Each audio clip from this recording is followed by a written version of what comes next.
La formule que Dieu vous donne est la suivante. Pour que vous sortiez de votre adversité et de votre affliction, vous devez trouver votre enseignant.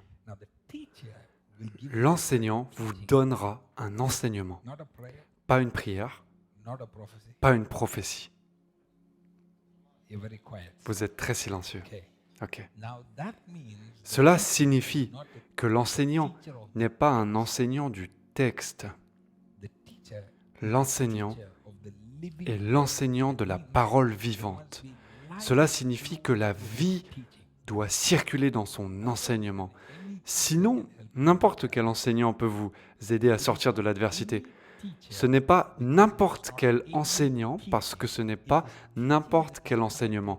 C'est un enseignement qui est lié à la vie, qui a le pouvoir d'annuler votre adversité et votre affliction. Maintenant, quand l'enseignant transfère un mot dans votre esprit, quand l'enseignant transfère un mot dans votre esprit, ce mot réma, cet enseignement devient une personne en soi. Ce qui est introduit dans votre esprit devient maintenant un mouvement. Ce qui est introduit dans votre esprit devient une force. D'accord ? Lundi, quand vous retournez là où votre homme de Dieu n'est pas là, où la femme de Dieu n'est pas là, vous serez dans votre cuisine, en train de cuisiner, et vous entendrez une instruction.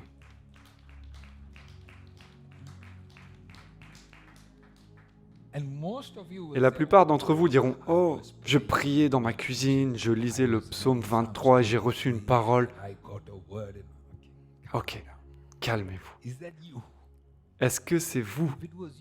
Si c'était vous, pourquoi cela n'a-t-il pas fonctionné l'année dernière ? Pourquoi cela n'a-t-il pas marché il y a 5 ans ? Mais il y a un transfert de l'esprit qui vient à votre esprit. Quand vous recevez un enseignement qui donne la vie. L'enseignement des enseignants qui donnent la vie devient une force en soi que pendant que vous conduisez, vous commencez à entendre des instructions.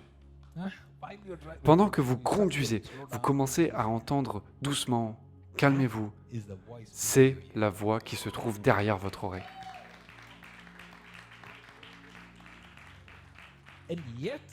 Pourtant, la voix derrière l'oreille n'a jamais été activée par elle-même. Jamais. L'enseignant que vous avez choisi d'entendre va commencer à vous donner des instructions du lundi au samedi. J'ai vu certaines personnes regarder en boucle des vidéos sur YouTube. Regarder en boucle. Ils ne savent même pas qui est ce type. Ils ne savent même pas quelle est sa foi, quelle est sa théologie. Ils ne savent même pas qui ils sont. Ils écoutent simplement. Mais ce type ne leur a pas été donné comme enseignant. Il n'était pas leur prêtre qui enseigne. Pourtant, vous avez permis à une certaine information d'entrer dans votre esprit. Et maintenant, du lundi au samedi, vous êtes gouverné par une voix qui n'aurait jamais dû être autorisée à entrer dans votre esprit au départ. Et maintenant, votre foi est ébranlée.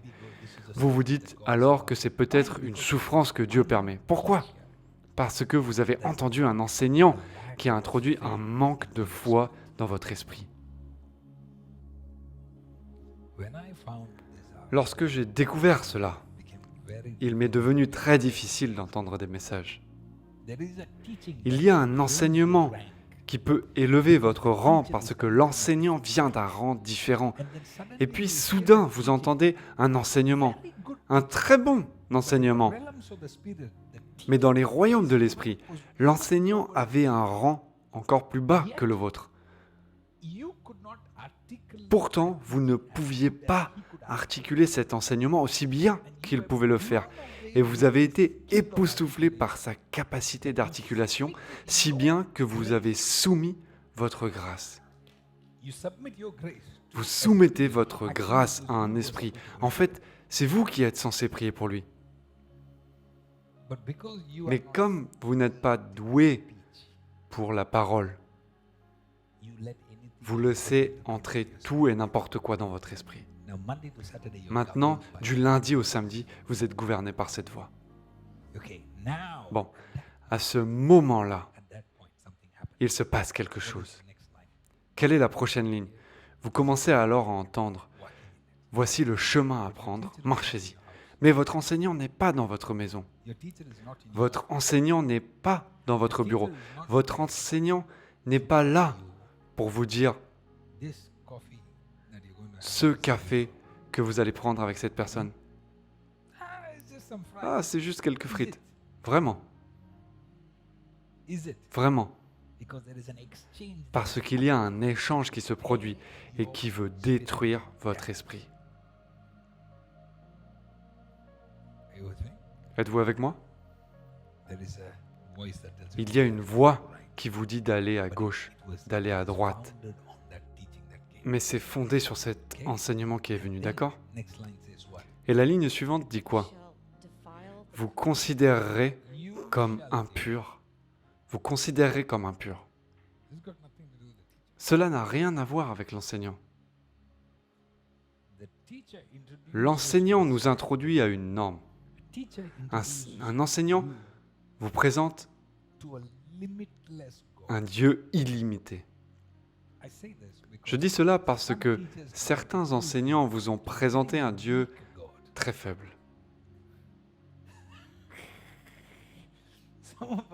Certains de nos enseignants nous ont présenté un Dieu très effrayant.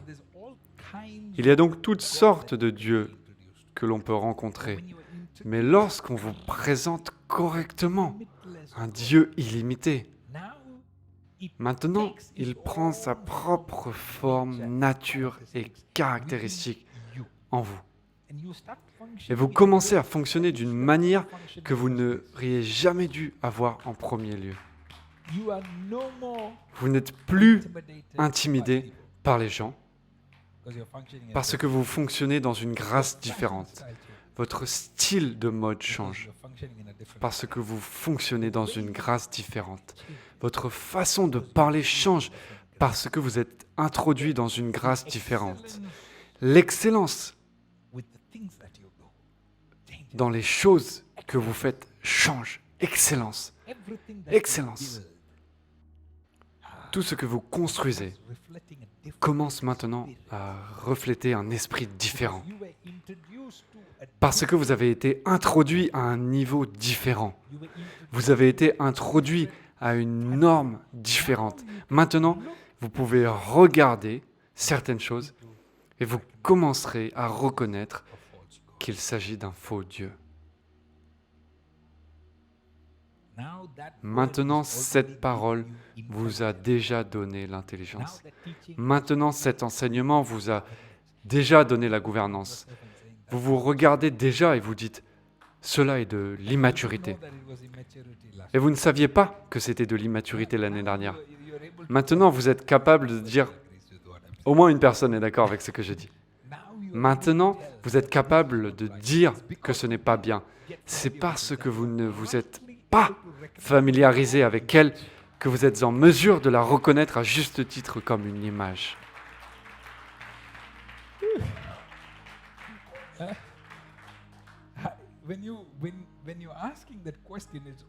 Quand vous posez cette question, c'est aussi parce que vous avez déjà identifié quelque chose avec lequel vous avez fait la paix. Mais vous l'avez déjà identifié. Vous identifiez que j'ai fait la paix avec mon image gravée. Et j'ai permis à ce qui a tué ma mère, ce qui a mis fin au destin spirituel de ma famille. Maintenant, cet esprit attend de mettre fin à mon destin. L'une des choses magnifiques à propos de Jésus est qu'il n'est pas quelqu'un qui préfère humilier les gens.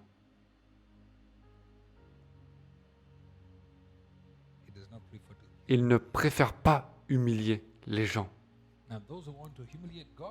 Maintenant, ceux qui veulent humilier Dieu, c'est une autre histoire. Il vous pendra sèchement. Ne défiez pas Dieu. Mais personne qui l'aime vraiment, même la femme adultère qui a été prise en flagrant délit, d'accord?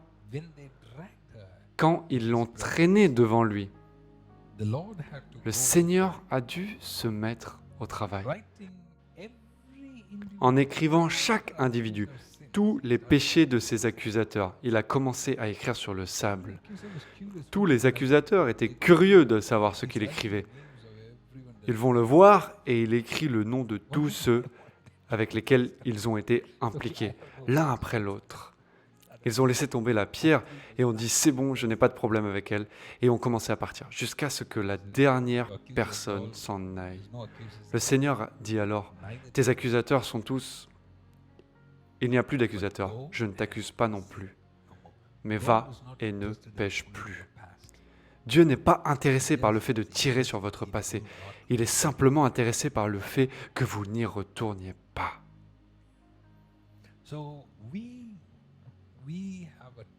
Nous avons donc tendance à nous sentir mieux lorsque nous recevons des patax. Nous nous sentons bien. Nous ne comprenons pas comment fonctionne le pardon. Tout simplement parce que notre enfance ne nous a pas permis de comprendre le pardon de Dieu. Le seul pardon que nous comprenons est celui qui a rendu un père ou une mère si furieux qu'ils vous ont refusé leur faveur. Ils se sont abstenus de s'adresser à vous. Ils ne vous ont pas donné la glace que vous vouliez vraiment parce que vous ne vous êtes pas bien comporté. Ainsi, lorsque nous nous approchons de la présence de Dieu, nous désirons quoi? La même chose. Quand on vient dans la présence de Dieu, on a du mal à digérer que le Seigneur nous ait pardonné, juste comme ça. Et maintenant, vous attendez. Vous attendez que quelque chose de mauvais arrive. Alors vous pouvez faire la paix avec cette mauvaise chose en disant « oui, je l'ai mérité. Maintenant, c'est égal. J'ai péché. Dieu m'a puni ici. Et maintenant, je peux m'enhardir. À partir de maintenant, je ne ferai plus de bêtises. Dieu me pardonne juste une fois, je ne ferai plus jamais de bêtises. » Combien de fois avez-vous prié cela, cette dernière fois?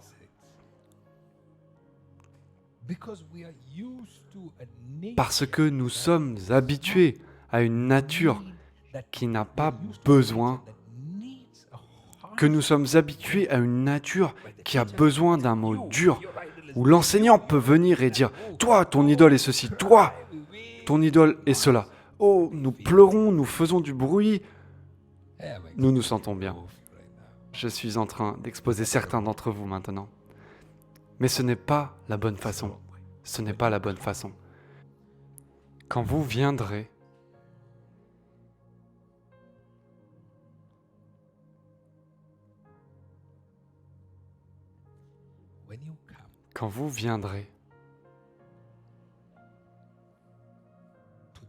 à Jésus, je vous promets, il ne nommera pas vos idoles. Vous les nommerez vous-même.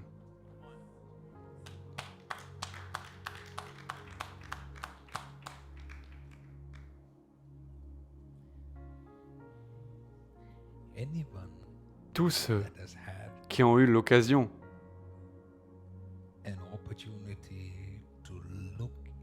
de regarder dans les yeux de Jésus, ils vous diront,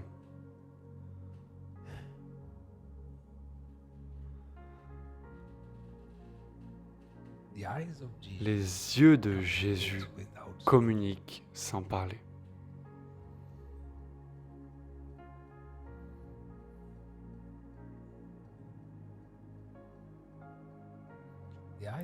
Les yeux de Jésus ne regardent pas vos yeux, ils regardent votre âme.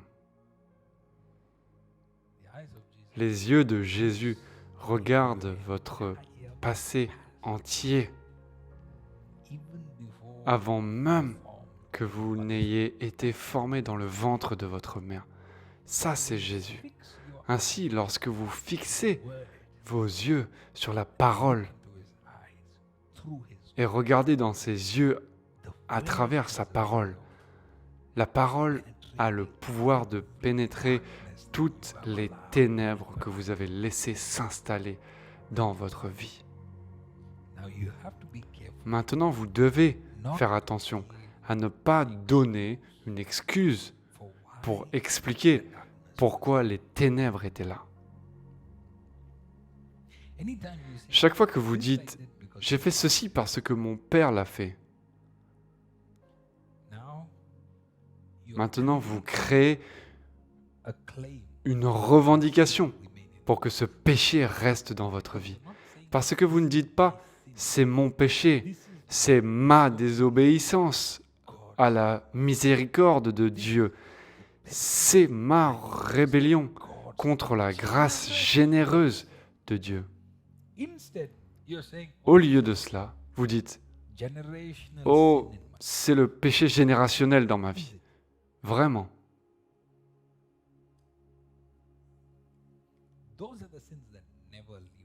Ce sont les péchés qui ne nous quittent jamais. Les péchés qui nous quittent sont ceux que nous confessons. C'est mon péché, c'est ma faute. Je n'ai personne d'autre à blâmer. Oh, je ne ferais pas cela si ma femme me traitait correctement ou si mon mari m'aimait davantage. Non, non, non, non, non, non, non, non. Traitez votre péché comme votre péché. Lorsque vous ferez cela, vous commencerez à recevoir la parole qui vous donnera des directions. Et vous commencerez à sortir de tout ce que l'ennemi a fait pour creuser une tombe. Tout ce que l'ennemi a fait pour vous enterrer. Et Dieu a une façon de vous alerter. Et la façon de vous alerter n'est pas en mettant en avant votre péché, c'est en mettant en valeur son amour. Il vous regardera dans les yeux avec tant d'amour.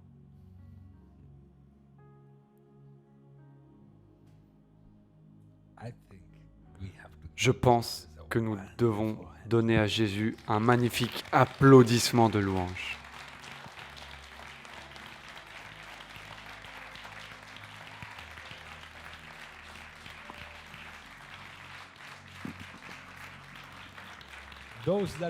Ceux qui ont reçu sa miséricorde,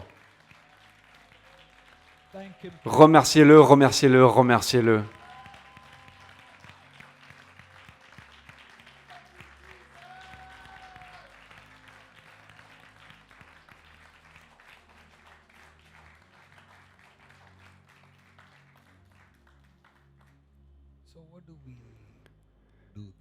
Que faisons-nous alors? Lorsque nous avons identifié ces idoles comme étant des idoles, lorsque nous avons identifié ces idoles comme étant des idoles, maintenant, c'est à vous de décider d'abaisser la valeur de ce vêtement d'argent et de l'évaluer au niveau d'un linge souillé. C'est la chose la plus malsaine que vous puissiez avoir en votre possession. Parce que le linge souillé recueille le sang usagé, le genre de sang qui est rejeté par votre corps. D'accord? C'est la représentation de la mort. Parce que le sang, c'est la vie. Il y a de la vie dans le sang. Le sang menstruel est un rejet de cette vie. Et ce linge est le plus malsain. Il faut s'en débarrasser proprement et s'assurer qu'il n'y a pas de contact avec lui. C'est donc à vous de dévaloriser ces idoles à vos yeux. Car l'argent reste l'argent. Vous m'avez entendu? L'argent ne cesse pas d'être de l'argent. C'est toujours de l'argent et il a toujours de la valeur. Et vous pouvez encore en tirer de l'argent. Et il est encore attrayant et tentant. Mais pas dans votre cœur. Alors que ferez-vous? Les jeter comme... Donc c'est toujours de l'argent, mais votre mentalité sur cela a changé. Votre perception de cela a changé. Il est vrai que la beauté est dans l'œil de celui qui regarde. Cela signifie que vous pouvez regarder quelque chose et lui accorder une grande valeur. Jusqu'à ce que vous sachiez que ce que vous avez n'a pas vraiment de valeur. C'est ce qui vous tue. J'ai aidé quelqu'un à comprendre quelque chose à propos d'un bijou qu'ils avaient reçu de leur famille en héritage.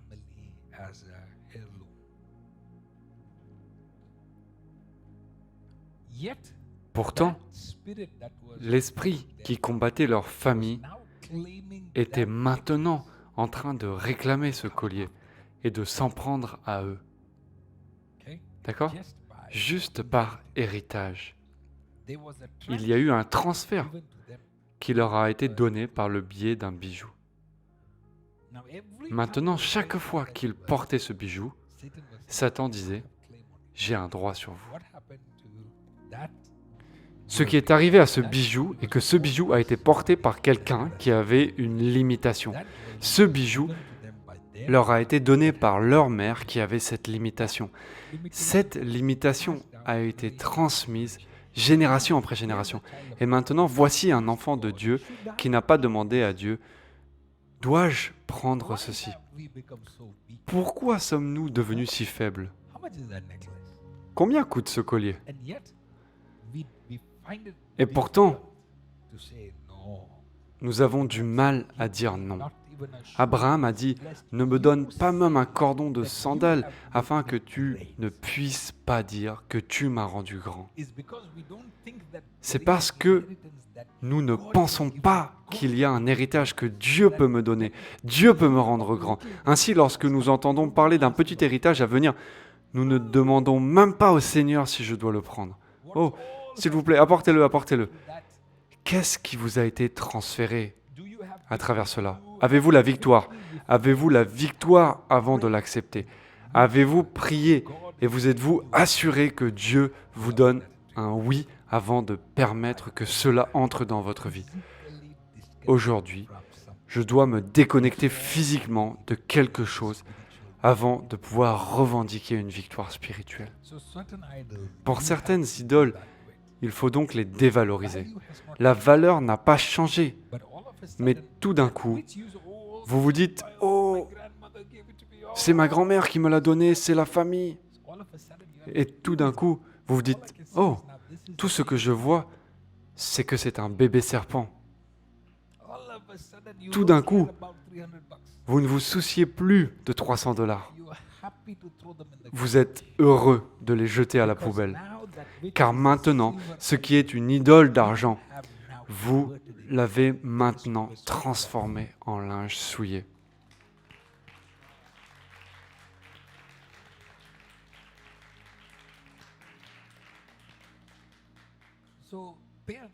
Faites donc attention. Dieu dit qu'il ne suffit pas de changer dans votre cœur. Vous devez physiquement enlever certaines choses de votre vie avant que la grâce de Dieu, qui coule à travers l'enseignement, puisse couler à travers vous. Vous devez toujours vous demander, si je suis sous une telle grâce, qu'est-ce qui limite la grâce de couler à travers moi. Bonjour, bienvenue sur Revive Nation TV. Nous sommes très heureux que vous soyez ici. Merci de faire partie de ce voyage avec Jésus. J'espère que cette parole que vous venez d'entendre vous a fortifié et a transformé votre esprit et que votre esprit est rechargé. Faites-nous savoir comment ces vidéos vous ont impacté. Nous aimerions que vous nous rejoigniez sur nos réseaux sociaux et n'oubliez pas de télécharger l'application Charge Matthew qui est disponible sur iOS et Android. Merci à tous les partenaires du monde entier qui nous ont soutenus financièrement et nous ont aidés à transmettre cette parole aux nations. Jusqu'à la prochaine fois, restez sous la puissante main de Dieu. Que Dieu vous bénisse et shalom. La distance n'est pas une barrière pour Dieu. ReviveNations.tv est maintenant ouvert à la participation en direct à nos services.